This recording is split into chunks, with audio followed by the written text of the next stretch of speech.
How's it going, everyone? We have the PlayStation Plus titles for the month of July live right now. We've also got some other PS Plus updates, but the games for July are live. I would say it's an okay month. And remember, whenever I talked about the essential games, I always thought the essential games have been pretty decent. Like, I think month-to-month essential is okay.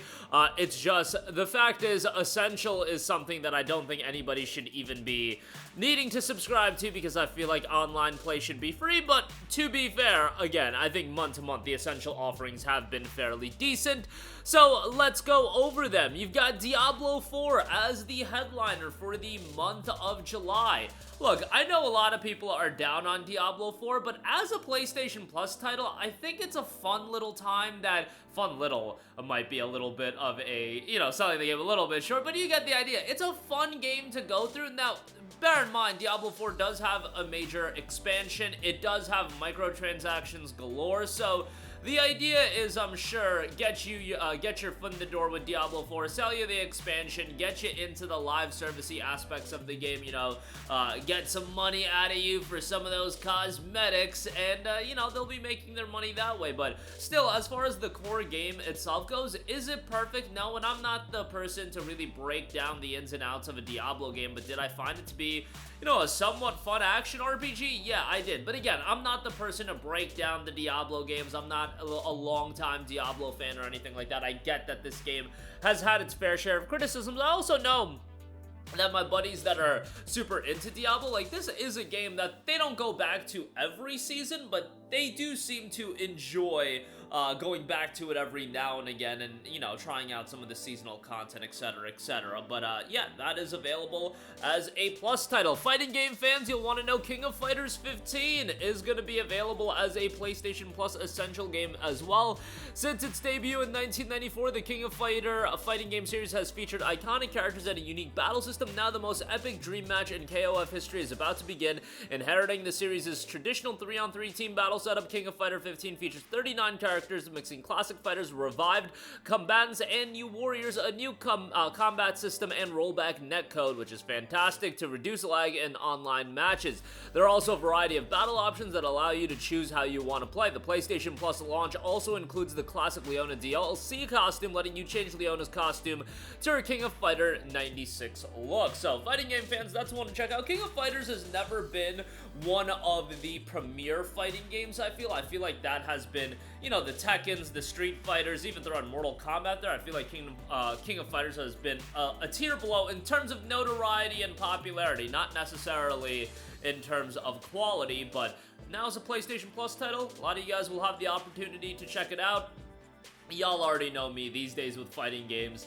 I play them, and I play them more casually. I enjoyed Street Fighter 6's campaign. I enjoyed Tekken 8's a single-player component, and Tekken, I feel, is always a good time, but it's not like I'm gonna go super try-hard, go online. And I don't know how many people that are PlayStation Plus subscribers are looking to get into fighting games super try-hard that haven't already picked those fighting games up. Like, if you're a hardcore fighting game fan, usually you're playing a good bit of them, or you have that one that you're totally entrenched in. You've got your claws in, so to speak, and, as far as that's concerned, I don't know how relevant a fighting game like this is going to be for those people, but still, from a value standpoint, a decent offering. And then lastly, Just Ant. Just Ant is an action puzzle climbing game and a meditative journey to the top of a tall tower. Challenge yourself at your own pace, explore different paths, and unravel the secrets from a bygone civilization. Master your climbing tools and watch your stamina meter to successfully navigate this mysterious and changing tower. As you go higher and hone your skills, you'll have to figure out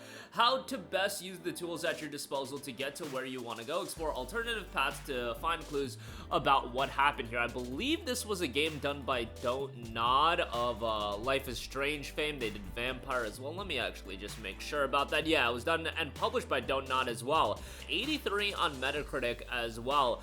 This is one that I still have to go back and play, given that it came out all the way back in October of 23. So definitely one of those games that is a great addition as like a tertiary or secondary game. It's perfect in that regard, and given that you do have two more well-known games, in the case of Diablo, a very well-known game, and then King of Fighters 15, a somewhat well-known game, I feel like Just Dance actually works really well as a tertiary title. So Good on them for that. I feel like as far as the breakdown of PlayStation Plus, this is how a breakdown should be done. You got one marquee game, which, you know, think what you want about Diablo 4, it's still coming from a really notable IP, something a little bit below that in King of Fighters 15, and then Just Dance as well, which is a really lower key title that a lot of people don't know about. Honestly, I'm even fine if they went the route of, like, let's say a Diablo 4 level game as far as mass appeal in terms of notoriety, and then two more smaller games, like, let's just say Just Dance and a Long Gone Days. You know, that's a game that I like to talk up every now and again. You know, lesser known titles I think work well in PlayStation Plus Essential as long as you have one or two marquee titles that are carrying it. And in this case, I feel like you have like 1.5, depending on where you would fall with King of Fighters 15. But I think it's a pretty decent month, all things considered. And again, I think PlayStation Plus Essential, from the games offered month to month, has always been pretty decent. The issue with PlayStation Plus Essential is that online play is baked into it. And the reason that they offer value in Plus Essential is almost because I feel like this is the tier that they just need to get your foot in the door of, and then Extra and Premium are for the more hardcore PlayStation fans, where a lot of those people I feel like are going to sign up for those services anyway. Essential's the one where they got to do a little bit more work to, you know, satisfy a larger portion of people, given that you do have a lot more casual players in the Essential tier, given that they just have it on the base to play online. So satisfying them by actually offering quality games month to month, I think, is important, and I do actually think they do a decent job, all things considered, with PS Plus Essential. As far as the games are offered, I still agree. Online play should be free. You don't have to, you know, you don't gotta preach to the choir about that one. I've been saying that for like a damn near decade. They are also running a PlayStation Plus 15th anniversary celebration that they're adding a lot of PS Plus premium trials and things of that nature. WWE 2K25 is getting a trial. Monster Hunter Wilds is getting a trial. There's a Valorant PS Plus pack. They're running some PlayStation tournaments, Sony Pictures Core, and an online multiplayer weekend.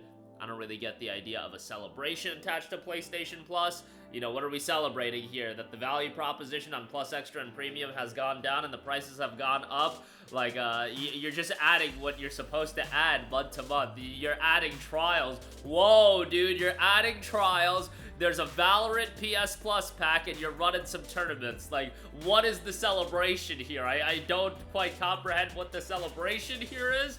But nonetheless, I guess PlayStation just wants to market it as a bit of a celebration. Still, I think the Essential monthly titles are decent enough. I know Diablo 4 is kind of crapped on, so people are going to meme on that. But as far as, you know, the value of the game still going for like $20, $25, King of Fighters 15, a fairly notable game, and Just Dance, a really well-received lower key game. I think that's kind of like a perfect month in terms of how to structure a PlayStation Plus monthly catalog lineup. Now, you can say Diablo 4 is a trash game. You're well within your right to do that. I'm just talking about, you know, how notable the games are. That's gonna do it for me. Let me know all of your thoughts in the comment section down below. As always, sound off there. Thank you for watching, and goodbye. Hey guys, we hope you enjoyed the video, and if you did, make sure to hit the subscribe button, and if you're already subscribed, do us a favor and hit the bell icon. This way you'll be notified whenever we post a new video. That's the best way to keep up with all of our uploads, and we usually try to upload 2 videos a day. And with the bell icon hit, you'll be notified whenever we do upload a video. As always, thanks for watching.